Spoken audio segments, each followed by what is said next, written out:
Monday morning in Tokyo. It is 8 a.m. and the Shinkansen Super Express is leaving for Osaka, whisking passengers out into the countryside and making the 350-mile journey in just 2.5 hours. Every day, the scene is repeated for still more passengers across the globe. In France, from Paris to Bordeaux. In Spain, from Madrid to Barcelona. In Taiwan, from Taipei to Kaohsiung. Today, throughout the developed world, high-speed trains are a fact of everyday life for millions of people, and soon will be for millions more. Increasingly, countries are turning to high-speed trains to meet the growing transportation needs of the 21st century. These other countries have looked at their futures and said, modern high-speed rail's got to be a part of it, and an essential part of it. Without it, we can't grow, we can't prosper, we can't build the kind of society, the kind of economy that we want. Is it reliable? Is it high-tech? Yes. Are there beautiful trains to travel on? Absolutely. Sleek, modern, and employing the latest state-of-the-art technology, the story of high-speed trains begins nonetheless more than 50 years ago. In 1964, the first Tokaido Shinkansen left Tokyo, moving at speeds of 130 miles per hour and shuttling 100 million passengers in its first 3 years in service. It was an unparalleled success and set off a transportation revolution worldwide.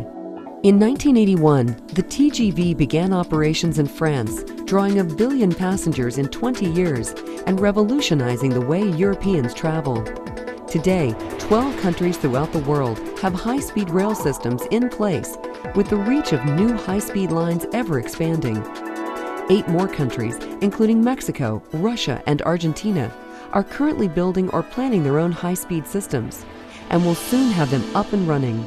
No European country, certainly not Japan or many countries in Asia, these days would think of moving into the future without high-speed rail. I mean, they're all investing in it. Every European country, every part of the European community is investing heavily in what will be a first-class high-speed rail system that will connect the entire European community. Today's high-speed trains are faster, quieter, and more energy efficient than ever. Today's 8th generation Shinkansen trains routinely operate at 185 miles per hour. The French TGV now operates at 200 miles per hour in regular revenue service. China has recently opened a new train line designed for speeds of up to 217 miles per hour.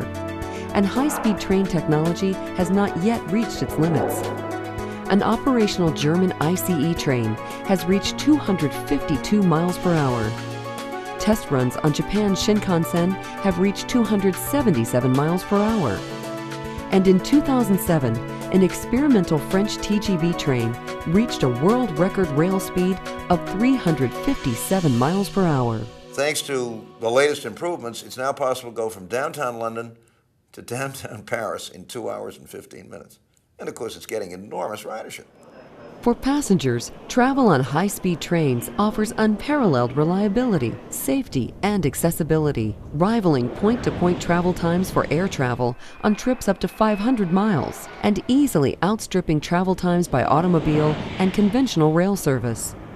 In the densest urban centers in the world, high-speed trains provide a complementary transportation technology that eases congestion on highways and frees capacity at increasingly crowded airports.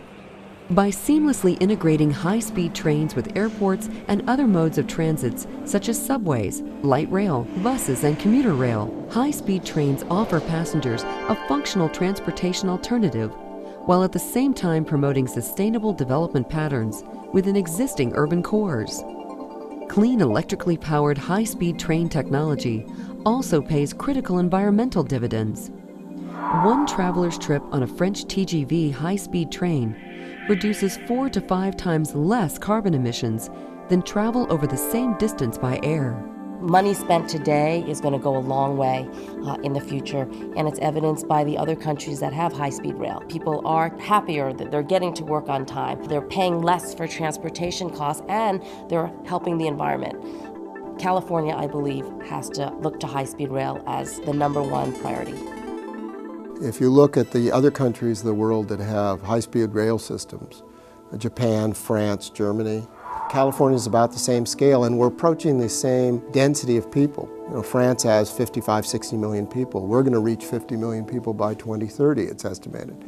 California is perfectly fitted and set up in where the major centers of population are, where the distances are, where the people need to move. San Francisco to Los Angeles, that's about 400 miles, 420 miles.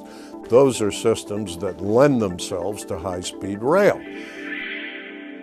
Around the world, high-speed trains are proven, safe, and environmentally sustainable technology for meeting the transportation needs of the 21st century.